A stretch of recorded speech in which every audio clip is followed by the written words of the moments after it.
Nuestro diario vivir está poblado por múltiples acciones.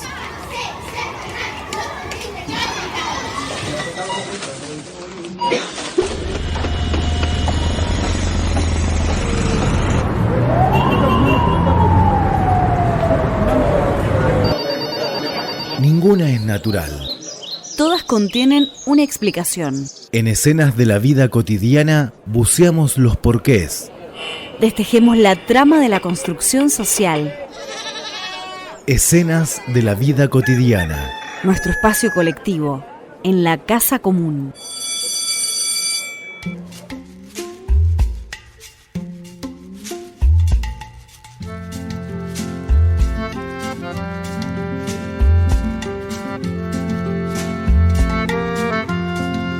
Buenas tardes para todos. Iniciamos nuestro programa número 19 de la edición 2025 por la 93.7 Radio Umbime y por la 90.3 Radio La Cigarra de San Francisco del Monte de Oro. Buenas tardes, ¿cómo te va? ¿Cómo estás, Cristian? Estamos transcurriendo una semana bastante fresquita, ¿eh?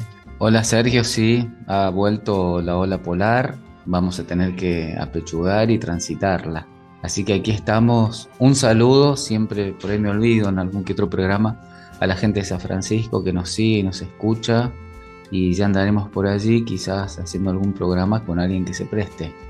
Así le hemos solicitado a Carlos que vaya buscando un tema a algunas personas para poder entrevistar, como para reflejar también alguna escena de la vida cotidiana de ese hermoso paraje de la provincia de San Luis. Y hemos tenido una muy buena repercusión hasta ahora, Cristian, sobre el programa El Testimonio que dieron Mateo y Fernando respecto de la cuestión de la ludopatía.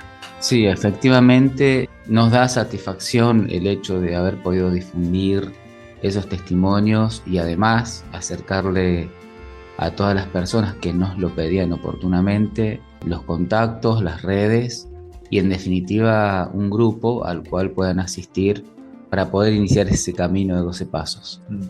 Y tenemos que nuevamente agradecer la predisposición mostrada tanto por Mateo como por Fernando para abrirse y testimoniar de la manera como lo hicieron, porque varias de las personas que han escuchado el programa me han comunicado a través de ahora con todos los medios digitales, con mensajitos de WhatsApp, que quedaron impresionados la manera como lo relató Mateo, pero a su vez haciendo reflexiones acerca del infierno que se puede haber convertido su propia vida. Sí, la casa incendiada, como bien lo dijo él. Sí, muy honesto, muy visceral el testimonio, además de lo visceral, abriendo una puerta, ¿no? Mostrando posibilidades. Sí, la capacidad de resiliencia en todas estas cosas es más que fundamental. Y para aquellos o aquellas que no han escuchado el programa, les recomendamos que hagan un poquito para atrás, que vayan a YouTube y que busquen, si no el programa completo, al menos la entrevista que hemos realizado con Mateo y con Fernando. Lo vale escucharlo, vale reflexionar y como papás, como mamás, sentarse alrededor de una mesa a charlar con sus hijos, porque prevenir es mucho mejor que salir a apagar el incendio, como en una parte de la entrevista nos manifestaba Mateo. Pasamos al día de hoy. Te invito, Cristian, a que le des para adelante. Bueno, en esta nueva edición de Escenas de la Vida Cotidiana, un espacio donde nos detenemos a escuchar lo que suele pasar desapercibido, las voces que no gritan pero que laten, las palabras que no buscan imponerse sino encontrarse. Hoy nos asomamos a una historia profundamente humana, una historia que es única pero que al mismo tiempo encierra muchas otras. Vamos a hablar de maternar en el contexto del autismo. Vamos a escuchar el relato de Estela, colega nuestra, psicóloga social y mamá de Nicolás, un joven con síndrome de Asperger. En sus palabras se entrecruzan ternura, y el cansancio, la lucha y el amor sin condición, la soledad y también la transformación. Nos habla del impacto de un diagnóstico, de los vínculos que se reconfiguran, las barreras que impone la sociedad y de cómo, a pesar de todo, es posible construir pertenencia. Porque maternar cuando se sale de los márgenes de la normalidad social es también un acto de resistencia. Y acompañar en el autismo, como nos lo cuenta Estela, no es solo cuidar, es aprender, es escuchar de otro modo, es abrir caminos donde parecía que no los había. Nos proponemos desde este lugar tender un puente hacia esas maternidades invisibilizadas y pensar colectivamente qué sociedad construimos y a quiénes dejamos afuera. Les invitamos a quedarse con nosotros, a escuchar, a sentir, a pensar, porque como siempre decimos, en las escenas de la vida cotidiana también se juega el sentido profundo de lo humano. Y seguimos con el rasgo netamente humanista de nuestro programa, Cristian. Yo creo que has presentado claramente cómo se va a desarrollar esa entrevista. Nos vamos directamente, sin pasar por los temas que solemos abordar de carácter social, de carácter político, vamos directamente al tema musical. Vamos a escuchar a Anaí Rayén Mariduán el tema Piré. Y como lo venimos haciendo en este programa, integramos a los pueblos originarios en su constante lucha por el reconocimiento tanto de sus territorios cuanto de su cultura. Y este corte musical tiene un doble propósito. El tema dice: vengo del agua, mi origen está en el agua, mi fuerza está en el agua, tierra. En esta tierra hay arroyos, en esta tierra hay cascadas, en esta tierra vive el guardián del agua, tierra. Lo canta una parte en español, pero la mayor parte lo canta en mapudungún. Y los guardianes del agua son los pueblos originarios, además de todas las asambleas de defensa del agua que están distribuidas por el país. Va este tema por los hermanos originarios y además por la lucha que están llevando adelante las asambleas de Mendoza, que el próximo 2 de agosto tienen un desafío más que importante en la asamblea pública para defender el agua cerca de Uspallata, donde se quiere instalar el proyecto de la minera San Jorge. 2 programas atrás, María Marengo, de la Asamblea Maipucina por el Agua, nos contaba sobre las irregularidades que se están produciendo en esa provincia. Recomendamos ir a nuestro canal de YouTube, también en este caso, y ver el diálogo que hemos mantenido con ella. Es muy enriquecedor. Dicho esto, invitamos a escuchar el tema.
Empezamos a transitar nuestra escena de la vida cotidiana de hoy.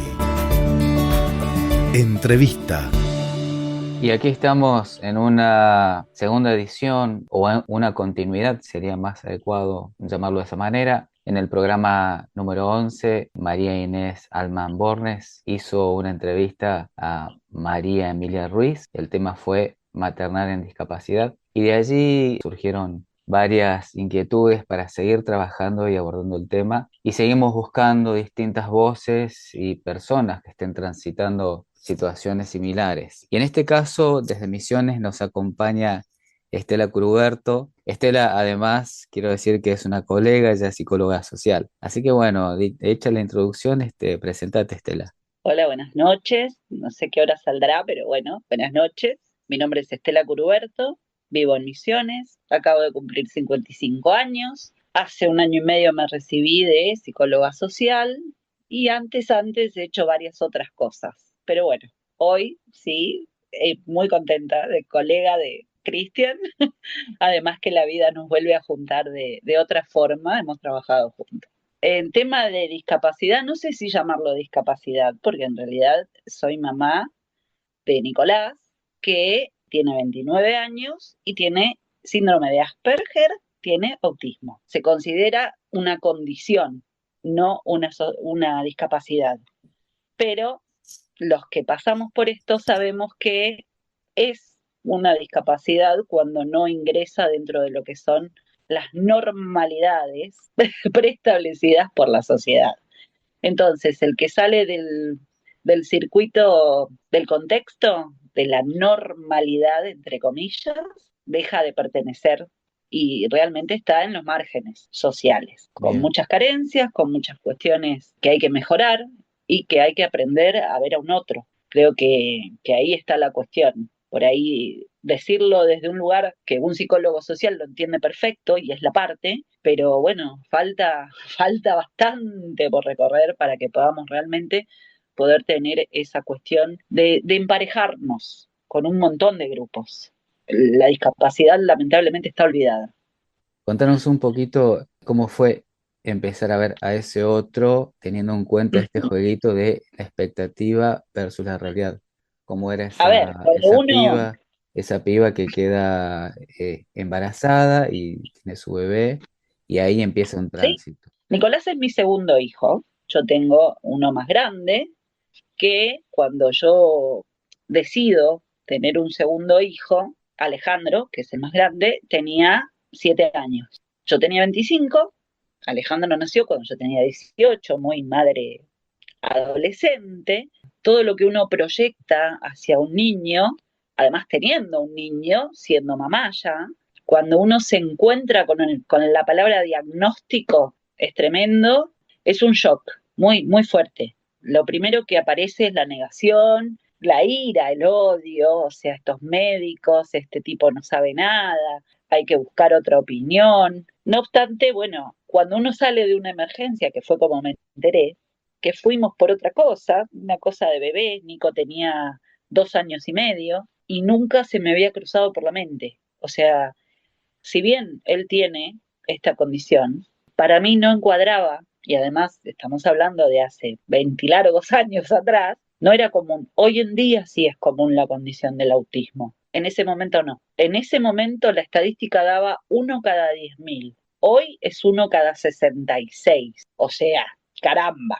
O aparecieron de repente, o salen de abajo de las piedras, o lo que yo entiendo es que en realidad se empezó a hacer una apertura más grande. Hay muchos adultos que están descubriendo este diagnóstico, que son funcionales, personas que han tenido una vida normal, entre comillas, pero que toda la vida han padecido esta cuestión de lo social. El problema base del autismo es la comunicación. Y les cuesta comunicarse o entender la comunicación como la entendemos los neurotípicos. Es así, el autismo es atípicos. Son un tipo de autismo por cada persona. Es una manera de ser, una forma de ser. Así como está el egoísta, el malvado, no sé, el envidioso, está el autista. Es una manera de ser.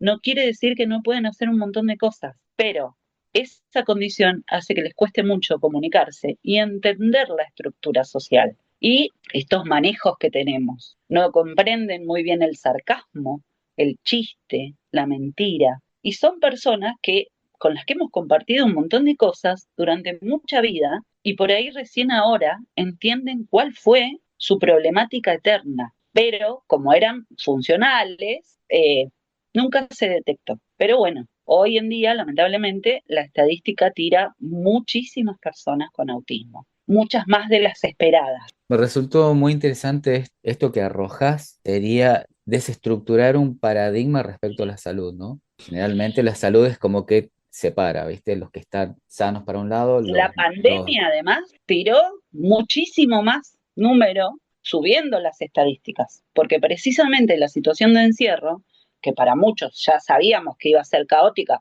porque ya teníamos ese diagnóstico en la casa, digamos, para muchas personas fue la tragedia, porque el autismo tiene unas personas con muchísimas estructuras, muy rígidas. Y si nos ponemos a mirar, a hilar fino en la mirada de nuestros entornos, se puede detectar perfectamente personas que estuvieron súper cómodos en la pandemia y a la vez romperle las estructuras de tener que ir todos los días a trabajar, de tener que moverse, de tener que ir a comprar a un determinado lugar. O sea, les desestructuró todo. Padecieron esa carencia de estructura, no el no tener que salir a la calle. O sea, en el tema de no salir estaban bárbaros, pero claro. no en el tema de la estructura. Un poco esa desestructuración es como que los hizo aflorar, por decirlo de alguna manera. Exacto, ahí es donde vieron realmente las diferencias, porque no estaban incómodos en el encierro, estaban incómodos en no poder hacer sus rutinas diarias. Y eso arrojó otra vez una data muy importante a tener en cuenta, que no se tiene normalmente. Y porque la vorágine de la vida misma, no se habían dado cuenta de esta condición. Y bueno, y ahí digamos que los que ya sabíamos de este diagnóstico, nosotros acá en casa, los dos vivimos solos, fue un padecimiento, porque él todos los fines de semana se va a la casa de su papá, de repente no se podía, porque vamos a la casa de su hermano, porque él asiste a un instituto, o sea, todo se cortó en un marzo patético y acá en la provincia, nosotros vivimos en Misiones, como vos dijiste, en la provincia no había casos, o sea, no era necesario semejante encierro tan de repente, o tal vez sí era necesario para que no hubiera casos, lo comprendo desde ahí, pero al no haber casos era un poco inexplicable, no podíamos entrar yo vivo pegada a la ciudad de Posadas, en otro municipio, pero no podíamos cruzar esa frontera entre Posadas y Garupá, porque no nos dejaban. Entonces, todas las actividades, o por ejemplo, ver a mi otro hijo grande, y las videollamadas no eran la rutina nuestra. Entonces, era el caos existencial.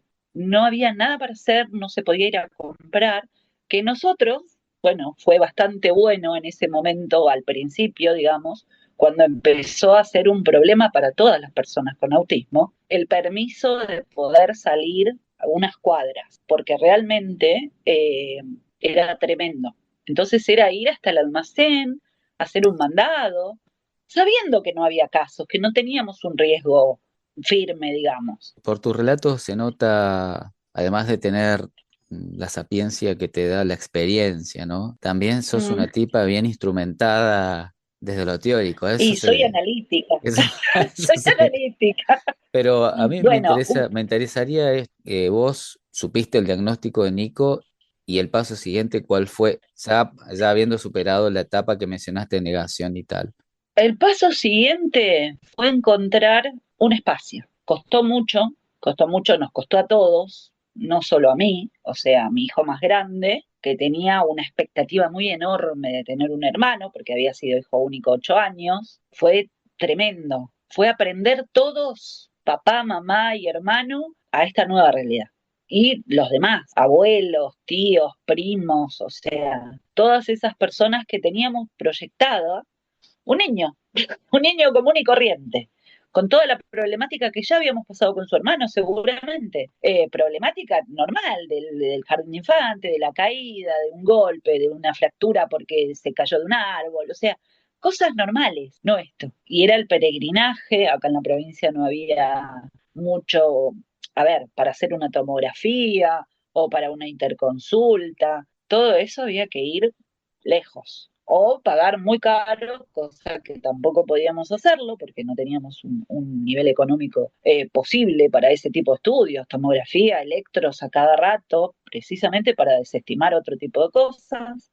Finalmente, como yo originariamente soy de Buenos Aires y mi familia vive allá todavía, algunos, los que quedan, bueno, viajé a Buenos Aires y fuimos al Garrahan, que hoy en día estamos con esta cosa hermanados con el Garrahan, porque si bien fue hace muchos años, fue maravilloso encontrar un grupo de profesionales con todos los estudios inherentes. Finalmente lo dieron de alta biológicamente, Nico no tiene nada biológico, a los 6 años. O sea, esto ya después de poder decir, bueno, es un diagnóstico, ya sale a los 6 años con un diagnóstico de autismo, síndrome de Asperger, que son los hábiles dentro de lo que es el cuadro de autismo. Hay varios síndromes que pueden causar autismo, incluso hay 2 que son biológicos, que precisamente había que erradicar esa posibilidad. Por eso, acá no había forma de conseguir un ADN, y un ADN para mí, mamá, era importante por mi otro hijo, por los nietos futuros que podría darme ese otro hijo, saber que no iba a aparecer esta cuestión, por lo menos, a ver, no es negar la felicidad que nos brinda Nico, sino prepararse para, esto es posible o no es posible, ¿qué esperar de esa realidad? No, a Nico le dan de alta a los 6, no es biológico, no es hereditario, no es genético, es una condición de él, de su estructura psíquica, nada más, es emocional. Listo. ¿A raíz de qué? Y bueno, hubo muchas tentativas de cuestiones del por qué y el para qué. También muchas preguntas, muchas culpas que uno se pone en eso de, bueno, pero ¿qué hice mal? ¿Por qué me mudé? Porque fue la mudanza a la provincia de Misiones. Probablemente fue el desencadenante, pero si no era eso, iba a ser que no sé, que se moría la mascota, por ejemplo. Podía ser cualquier cosa. Fue la mudanza, pero bueno, uno en este afán de buscar soluciones y respuestas, lo que hace es llenarse de culpas. O sea, yo quería volver a vivir a Buenos Aires de repente, cosa que no era posible, o sea, no iba a cambiar nada. La condición ya estaba instalada. Hoy en día sí es maravilloso vivir con Nico. Yo aprendo cosas de él y entiendo que muchas veces él me transmite desde su lugar de no comunicación, pero sí se comunica de manera muy mecánica y estereotipada, pero nos entendemos. Yo entiendo cuando él está ansioso, cuando él no está bien, cuando algo le molesta, y él entiende el decir que no quiere algo, que no le gusta, que no le parece, que no le interesa. Y no tiene filtro. O sea, no le gusta y no lo hace y no lo quiere y no lo come si es comida. O sea, no tiene ningún prurito en decir eso. Y yo lo respeto y lo entiendo. Y me enseña a mí a que hay cosas que uno no debería caretear. O sea, que tendríamos que poder ser todos un poco autistas en ese sentido y dejar la hipocresía de lado, porque no le sale la hipocresía. Entonces es maravilloso también aprender de una personita que sin comunicación nos enseña que otras cosas también son posibles y Y totalmente respetables. vos, ese tránsito que dijiste, Mm, bueno, hubo temores, hubo culpa, mencionaste, además, muchísimo. en términos de grupo, digamos, ¿cómo lo transitaste? Mm, ¿Cuál fue tu a ver, soporte? ¿Sentiste que tuviste que enfrentar la tarea sola? ¿Cómo fue la sí, cosa ahí? yo estaba en pareja con el papá de mis hijos. Cuando Nico tenía 8 años, nos separamos, porque, bueno, pasaron cosas y después mirando para atrás, y hoy en día que tengo un mejor trato con él, tuvimos muy malos tratos, mucha rabia, mucha cosa con el papá de mis hijos. Hoy tengo un mejor trato, han pasado muchos años de eso. Entiendo que él me reconoce esa parte. O sea, y entiendo también, tal vez porque ahora soy psicóloga social y he trabajado mucho en terapia, mucha cosa interna de uno, de autocrítica y demás, de decir, bueno, es un otro. Yo lo entendí y por ahí me puse yo sola la mochila. de esto. Pero sí, me sentí muchas veces la dueña de la situación, la única dueña. Y no fue fácil. Por momentos fue tremendamente solitario, agresivo, hostil, y defender al hijo, sus derechos, sus necesidades, de las cosas que él no podía decir. O sea, esto, separarnos y que el papá no lo busque, nunca, caramba.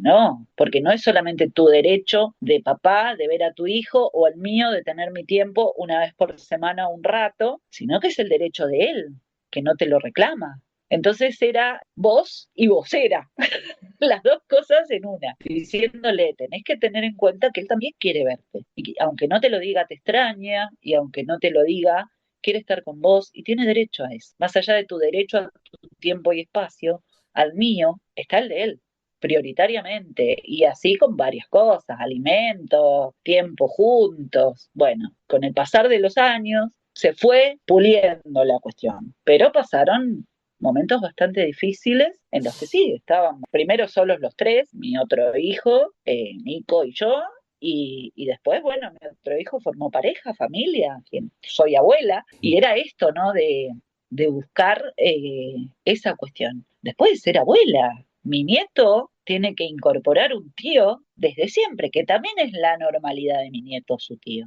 Pero había que enseñarle a un niño que el tío es el tío. Y hoy con 15 años, mi nieto es su tío y tiene un ida y vuelta fabuloso con su Y tío. Pero fue un camino a recorrer, con miedos de qué puede pasar, porque Alejandro, que es mi hijo más grande, le pertenecía a Nico. claro, O claro, sea, esto no era solo mamá me pertenece mi hermano. Y de claro, repente el hermano aparece con una cosita upa. O claro. sea, un Sí. ciudadanito que por supuesto que generó celos y que me sacó atención de mi hermano. Bueno, había que trabajar esa parte y había que hacer que esa pertenencia que tenía Alejandro sobre Nicolás, Nicolás también pudiera desarrollarla para un Fausto, para un sobrino. O sea, él es un tío que tiene que cuidar, se supone. Bueno, hoy en día es al único al que Nico le convida cosas y le permite cosas. Y Todavía es al único. esto que me relatás, que tiene que ver con tu fuero más familiar, la pareja, etcétera.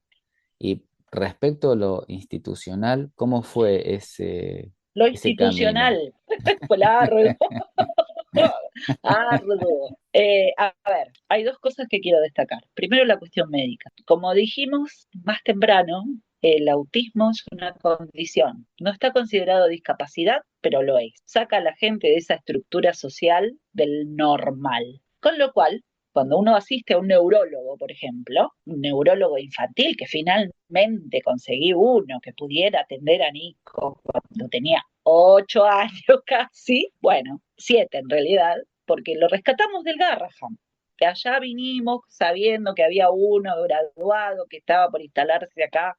Bueno, finalmente armó su consultorio, empezamos a asistir. Y él, a nosotros, todavía no nos habíamos separado, pero cada vez que asistíamos a los controles nos decía, lo peor que puede pasarme como médico y que nos pasa a todos los médicos son los padres de los hijos con autismo. Bien, y ahí, ¿por qué? Porque uno cuestiona. Esto mismo que decís del análisis, no me creo la única analítica, para nada, todo lo contrario. Entiendo que tiene que ver respuestas que no todos tienen y que uno pregunta. Entonces, preguntamos, pero ¿cómo no sabes? ¿Pero por qué no te fuiste al Congreso? Si hay un Congreso en Chile, o sea, ¿qué estás haciendo acá? Tenías que estar en el Congreso, porque fíjate todo lo que hay en Internet. Si yo, que soy nadie, me puedo enterar, a nivel institucional, salud también me dejó muchos baches y signos de pregunta. Al punto de que ese mismo médico me dijo un día, ¿por qué? ¿Qué esperas de tu hijo? Tu hijo tiene autismo. ¿Qué esperas de tu hijo? Está bárbaro. El tipo come solo, se viste solo, va al baño con 7 años. Le digo, ¿pero qué me estás diciendo? Yo quiero todo, sigo queriendo todo. Y sigo empujando a Nico a eso, a aprender cosas nuevas, a no dejarlo tirado, porque no es un paquete, es una persona con derechos, igual que yo. A nivel educativo fue otro tanto. Intentamos la escuela común sin mucho éxito. El papá de mis hijos es docente de primaria, con lo cual tuvimos la oportunidad de ingresar en esa escuela a un jardín con 8 años, donde los papás de los otros nenes fueron los que pidieron que por favor Nico no fuera más, porque era muy grande, porque podía ser peligroso, porque tiraba fideos cuando los otros los estaban pegando, a él le parecía que no había que pegarlos en un lado, había que tirarlos y jugar. Después, finalmente, tras mucha recomendación, Nico hizo terapia desde el minuto cero, que nos enteramos. Yo en otra vida anterior había estudiado licenciatura en psicología 2 años, no me gradué, solo aprobé el segundo año en la Universidad de La Plata, entonces tenía esta cuestión muy cercana a que la terapia era necesaria, muy importante. Entonces él, a partir del primer indicio, comenzó terapia. Y hicimos mucho caso, eso sí fue una genialidad, porque fue en el mismo sistema de salud, pero bueno, la psicóloga que encontramos fue fascinante y nos ayudó mucho. No pudimos hacer terapia familiar porque el padre de mis hijos no quería hacerla y no obtuvimos otra respuesta. O sea, yo sí quería, pero él no, y teníamos que ir los dos o ninguno. Bueno, finalmente terminé haciendo la terapia con la misma psicóloga que lo atendía a Nico porque era la que más me ayudaba a entender esta cuestión, que me podía destrabar a mí, de mi cabeza neurotípica, esta cosa del distinto, con una cosa que tampoco era un signo de pregunta, no era algo conocido, no era algo que muchos tenían, había uno cada tanto perdido, investigando siempre y tratando de encontrarle el cómo. Con el tiempo entendí que el cómo va a ir apareciendo y uno de la galera va sacando respuestas y va aprendiendo a mejorar la calidad de vida de esta otra persona, de ayudarlo a mejorar, porque finalmente es mostrarle a él la posibilidad de. Y bueno, y se tiene que chocar con cosas que no le gustan, con realidades que no le gustan, porque hoy es un tipo de 29 años, entonces si hay un recital, su hermano es músico, ahí lo llevo. Si hay una obra de teatro, ahí vamos, con todas nuestras ecolalia o cosas, relatos, risas fuertes, un tipo que por ahí habla solo, que no habla solo, está relatando lo que él escucha porque está ansioso. Bueno, no nos importa, hacemos, no nos importa la sociedad, le damos ese lugar de pertenencia a una sociedad que no lo incluye. Y listo, y se la doy yo y ya está.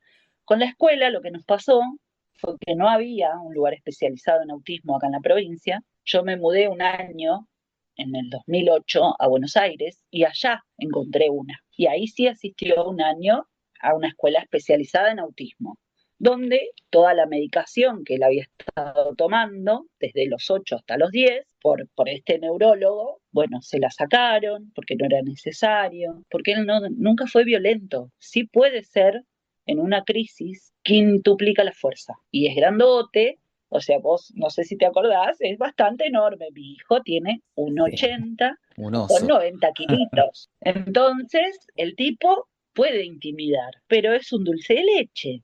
O sea, si está enojado, puede darte un empujón, porque vos lo estás molestando, pero él no es de la persona que te va a ir a agredir. Él se está defendiendo, nada más. Pero bueno, hay que explicarle a la sociedad eso, que no lo comprende. En ese momento, bueno, él estuvo medicado, después se lo sacaron a la medicación y no hizo falta medicarlo nuevamente hasta los 17 años. Porque, bueno, su papá tenía una pareja, se separó de la pareja, Nicolás re quería y de verdad le hizo daño esa separación, porque la extrañaba, simplemente eso, y no puede decirlo y el papá no la veía más y conclusión, terminó nuevamente medicado a los 17 años. A los 21 ya asistiendo a un centro para personas mayores de 14 años, o sea, ya para adultos, no escuela. La escuela, la verdad, no nos aportó mucho. La escuela especial asistió hasta los 17, lo aburría tremendamente, solo le brindó un lugar donde estar en sociedad. Y tampoco con mucho éxito porque eran niños pequeños los que tenían autismo, solamente él era más grande. Eran muy chiquitos los otros nenes, por esta cosa de que empezaron a aparecer, como te dije, que salen de repente, y empezaron a aparecer muchos con una patología similar. Pero no le brindó demasiadas cosas, no reniego de ese momento, porque en definitiva él lo que necesitaba era estar con personas afines a él. Después encontramos un lugar acá, que es para adultos, es un centro de día al que todavía asiste desde los 17 años que va ahí, o sea, hace 12, que al principio no querían aceptarlo por esta cuestión del tamaño y la peligrosidad. Empezó yendo 2 veces por semana, lo tenía que llevar yo porque no tenían combi, porque mil excusas me pusieron. Cuando Nico empezó a asistir y empezaron a conocerlo, pasó un mes y ya está. Lo Y hasta el día de incorporaron. hoy. Por supuesto, porque no es peligroso, o sea, no Ah, es agresivo. No tenemos en la casa un medio hostil. Acá nadie se está pegando, nadie se está agrediendo. Entonces no es agresiva la conducta del entorno familia.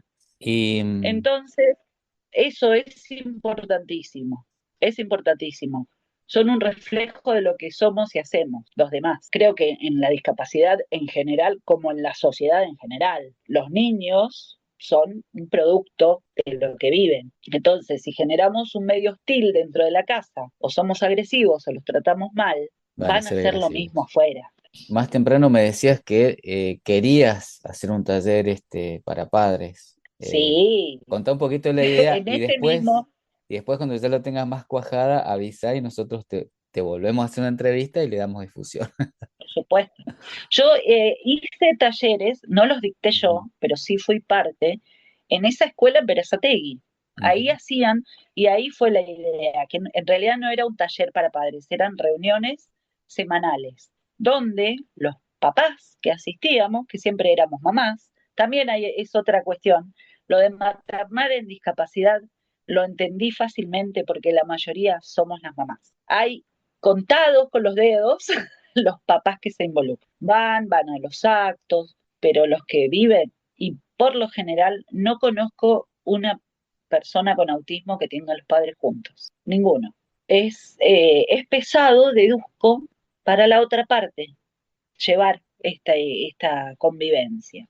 No lo juzgo, ojo, no lo juzgo. Creo que lo puedo entender desde el no le sale. Y si no le sale, bueno, mejor que no lo haga porque lo va a hacer mal o lo va a hacer a desgano o se va a reflejar en la conducta de esta otra persona a la que estamos acompañando todos los días. Pero no quita que podemos hacer el esfuerzo, o sea, hay que hacerlo cada tanto, pero la mayor cantidad son madres. En Buenos Aires, en Berazategui, te decía, en esa escuela de especializados en autismo, hacíamos una reunión semanal en la que compartíamos experiencias. Si bien son todos distintos, está bueno que desde lo que uno vivió, el otro pueda sacar una idea. Por ejemplo, el control de esfínteres, ¿sí? Ir al baño solo. Cuesta un horror, porque son aprensivos, porque no les gusta ensuciarse, porque no les gusta un montón de cosas. El uso de la pelela tradicional y tan conocida por todos los niños pasan por la pelela. Nico la usó una sola vez, hizo caca y nunca más la usó porque está sucia, o sea, hay que tirarla, es así. Y él la tiró a la basura porque estaba sucia y es aprensivo con la suciedad. Él no tiene jamás las manos pegajosas o sucias. Entonces, ¿cómo podía volver a acercarse a esa cosa? Con lo cual, el inodoro, él ve correr el agua. Pero ¿qué pasaba? Era más fácil el pañal. A los 6 años le saqué el pañal. Para hacer caca, pis no, él hacía perfecto pis. Pero tenía toda esta cuestión. Bueno, descubrí un método de la peor forma porque uno entiende que tiene que buscarle la manera y cada uno es diferente. Pero otras mamás usaron ese ejemplo. Yo fuimos a una pileta y me di cuenta, él quería estar sin ropa en la pileta porque bañarse es desnudo. No había manera de ponerle ropa porque uno se baña sin ropa, pero era chiquito, entonces era perdonable. Y venía a querer vestirse para poder hacer caca. Entonces simplemente le escondí toda la ropa y lo dejé sin ropa casi un mes, con lo cual aprendió a usar el baño para ir a hacer caca. Algo tan simple como el control de esfínteres, a mí me tomó 6 años y a él una cosa desesperante. Fue como era una crudeza, porque lo padecía. Discúlpame que te, te corte, pero ya enseguida Sí, se nos corta. Ya en realidad para ir cerrando, aprovecho para agradecerte, me encanta charlar con vos. siempre, fue un placer siempre, Cristian. Y por Sí, supuesto, vuelvo a repetirte, cuando ya tengas más cuajada la idea del taller, avisa. cuando quieras, de todas maneras, estoy a tu disposición. quienes hacemos escenas de la vida cotidiana. Producción y conducción, Cristian Jiménez y Sergio Garis. Mesa de redacción, María Inés Alman Bornes, Cristian Jiménez, Alejandro Flores y Sergio Garis. Estética de audio, Walter Miranda y Vilma Ruiz. Controles técnicos, Sebastián Agüero.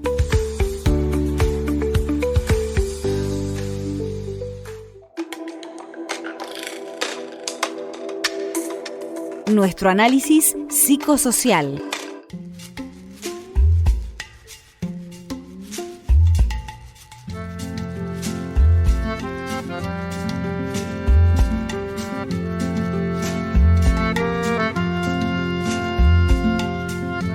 Muy rica en contenido la entrevista de Cristian, y realmente debemos agradecer inmensamente a Estela que se haya prestado y se haya abierto en la forma como lo hizo, ¿no? Dijo: pasen, entren en mi casa, que tengo mucho para contar, y eso es sumamente valioso. Y en este segmento tratamos de hacer una pequeña interpretación de lo que nos dijeron nuestros entrevistados o entrevistadas. ¿Empiezo yo? ¿Te parece? Tomo como punto de partida la siguiente frase: cuando uno se encuentra con la palabra diagnóstico, es tremendo. Es un shock muy fuerte, nos dijo, o te dijo a vos, Estela. Y digo, en primer término, el impacto del diagnóstico como una irrupción de lo impensado. El momento del diagnóstico aparece, en palabras de Estela, como un shock que pone en crisis las representaciones previas sobre el hijo, la maternidad y sobre el propio futuro familiar. En términos de psicología social, psicosociales o pichonianos si se quiere, este instante funciona como una situación de enfermedad como emergente. No solo se diagnostica al hijo, sino que el grupo familiar entero queda interpelado en estos casos. El diagnóstico no se vive de forma pasiva, sino como un hecho portador de sentido que va reorganizando los vínculos, las trayectorias y también las expectativas. En un segundo punto, tengo la maternidad como aprendizaje grupal y dialéctico. Estela describe un proceso de transformación personal que se produce en un contexto, con su pareja, con su hijo mayor, con la familia extendida.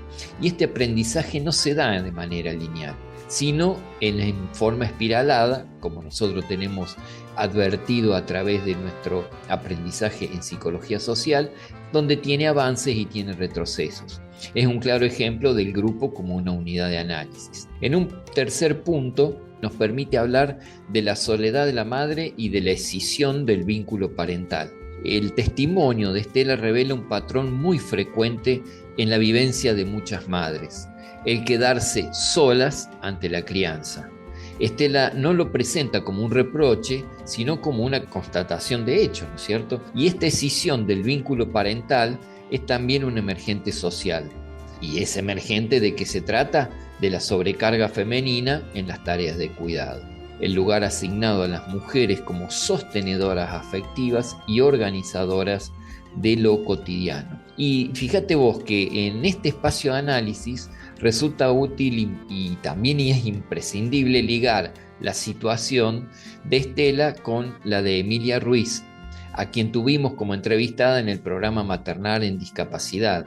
Ella se manifestaba al respecto en una forma similar a como lo hizo Estela en la entrevista que vos realizaste, Cristian.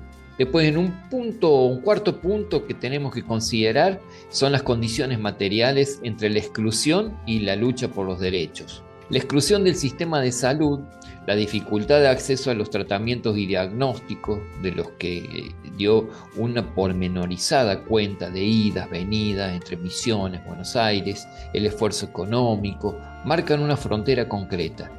La condición se vuelve discapacidad en tanto el entorno no responde y no te aloja. Ella hizo la disquisición clara ahí de lo que es una condición y lo que es una discapacidad, ¿no? Y esto es central: el contexto como una matriz determinante del sufrimiento.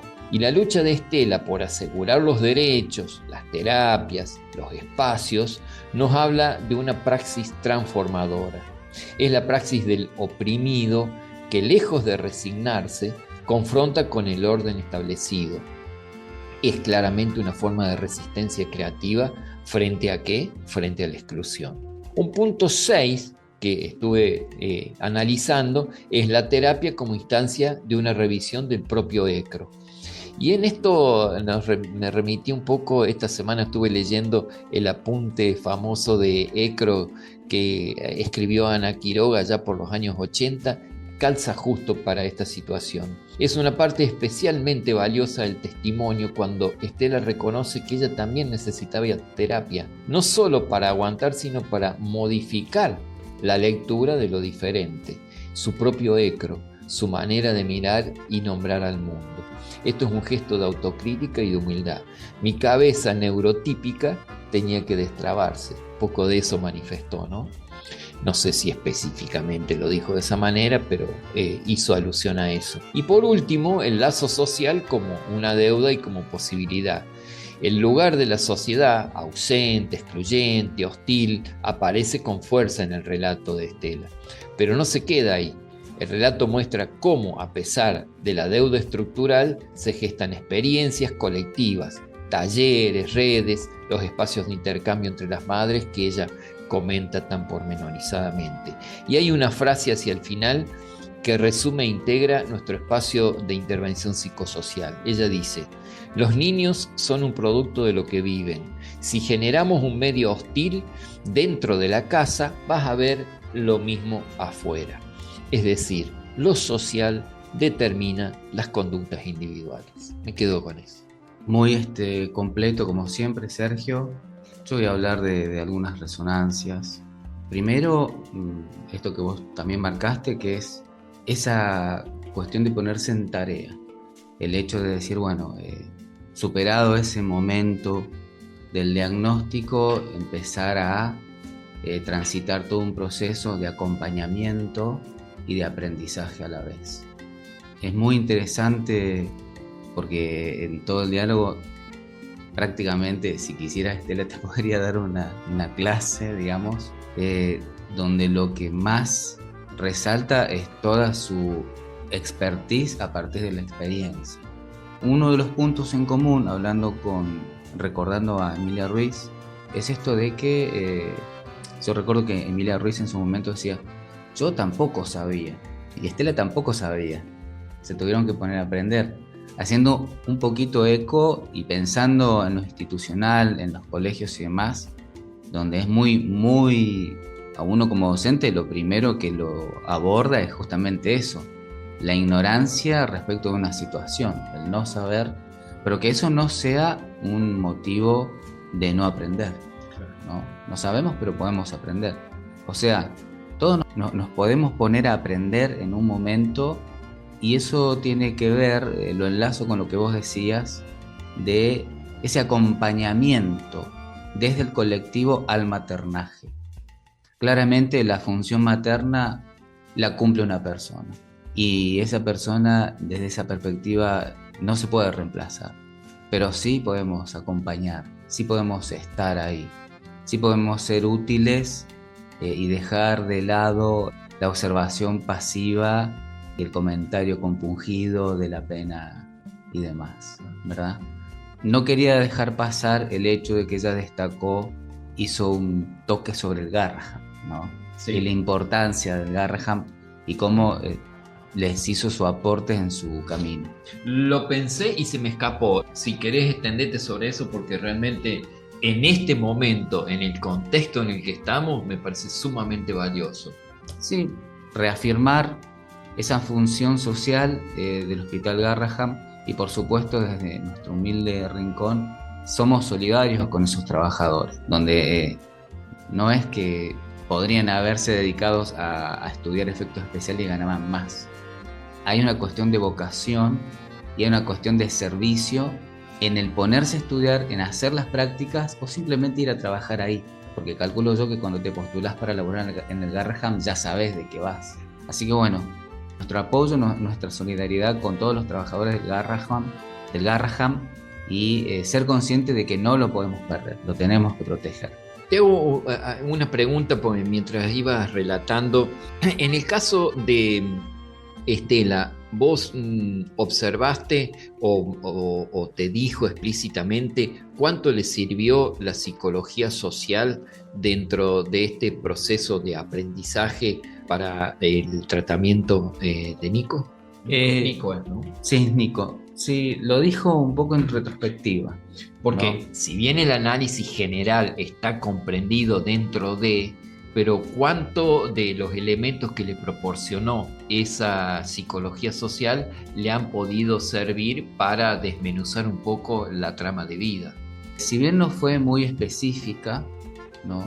Sí, ella dijo, hablando en concreto respecto a su pareja, el herramental de la psicología social le sirvió para poder entender el proceso del otro. Y de hecho, bueno, ahí sale. Ella cuando arranca toda la entrevista dice, bueno, vamos a hablar de un otro, ¿no? Ese otro, en primera instancia, es el hijo de ella, pero también en su proceso, cuando yo le pregunto qué pasó, le hablo del grupo contenedor, ¿no? Y ella hace foco en su expareja, relata que, bueno, hubo conflictividad y tal, y que hoy por hoy, gracias a la herramienta de la psicología social, lo asume como un otro que simplemente no podía estar o no tenía cómo estar a la altura de las circunstancias, ¿verdad? Ese es el momento donde ella puntualiza, hace foco. Luego, hacia el final, yo siempre destaco que es una tipa que fue haciendo y fue aprendiendo. Ahora tiene ganas de difundir y de organizar talleres donde participan padres. A mí me remarcó padres, porque bueno, haciéndome eco de Emilia Ruiz, la presencia masculina flaquea. Entonces, bueno, en realidad los talleres ella los piensa para todos, pero hace foco hacia los padres, y la idea de ella es compartir toda esta experiencia y compartir esas herramientas que fue desarrollando en la convivencia de Nicolás, con Nicolás, en esa dialéctica que es, soy mamá pero aprendo. Claro. El pibe me va enseñando también, ¿no?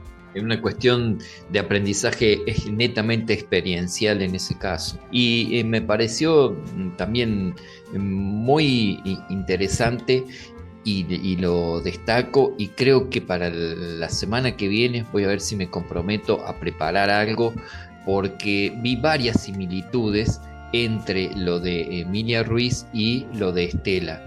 Entonces, una es maternar en discapacidad propiamente dicha, el caso de Emilia, y en este caso, como lo decía Estela, que dice, no es una discapacidad, sino como fue que dijo, una condición. Una condición. ¿Cuáles son por ahí esas pequeñas diferencias? Pero las dos quedaron como encerradas en una misma realidad grupal familiar. Entonces, esa cuestión de resoluciones, en un caso y en otro, tiene muchas similitudes. Vamos a tratar de establecer un paralelo, una interconexión entre ambas, y vamos a ver si el programa que viene lo podemos poner en práctica, porque también es un deber nuestro establecer esos lazos comunes, tanto desde lo que puede ser una epistemología, las epistemologías convergentes, pero además algo tan claro como son las experiencias de vidas contadas en estos dos casos. Sí, ahí las dos, tanto Estela como Emilia, son muy claras en esto. Yo por lo menos lo sentí, lo interpreté así, que por un lado tenemos la condición fáctica de la persona enferma, lo que sea, ¿no? Por otro lado tenemos el diagnóstico, que puede ser una etiqueta. Y por otro lado, cómo la sociedad, por sus parámetros, por sus matrices, etcétera, encasilla a las personas y también les pone el rótulo de enfermo o de discapacitado, ¿sí? Por eso Estela hacía esa aclaración. Decía, no es una discapacidad, es una condición, pero a los ojos y a la lógica de normalidad de la sociedad termina siendo una discapacidad. En una época muy especial. No me voy a estar extendiendo demasiado, pero tenemos una figura nacional muy particular que si eso es normal, nos tenemos que preguntar cuáles son los límites y los márgenes de la normalidad, Cristian. Y prácticamente se nos ha acabado el tiempo, así que, ¿te parece? No sé si te queda algo y si no, nos despedimos. Bueno, a toda la oyentada le decimos que nos sigan a través de las redes sociales, de Instagram, de Facebook. Estamos levantando mucho las vistas en YouTube y eso nos pone muy contentos. Seña de que el programa, al menos, no sé si gustará, pero al menos los están escuchando y en las entrevistas también, y por eso estamos profundamente agradecidos. Le mandamos un saludo muy grande a nuestra compañera, María Inés Alman Bornes, que no ha podido estar en esta ocasión y creo que se va a tomar el periodo vacacional allá en Buenos Aires, así que por unas semanitas no nos va a acompañar. Un saludo para ella, un saludo a toda la oyentada y bueno, nos veremos la próxima semana para escribir una nueva escena de la vida cotidiana. Hasta aquí, hoy hemos tejido y destejido el armado y la trama de la construcción social, unida y vuelta donde nada es natural. Escenas de la vida cotidiana, nuestro espacio colectivo, en la casa común.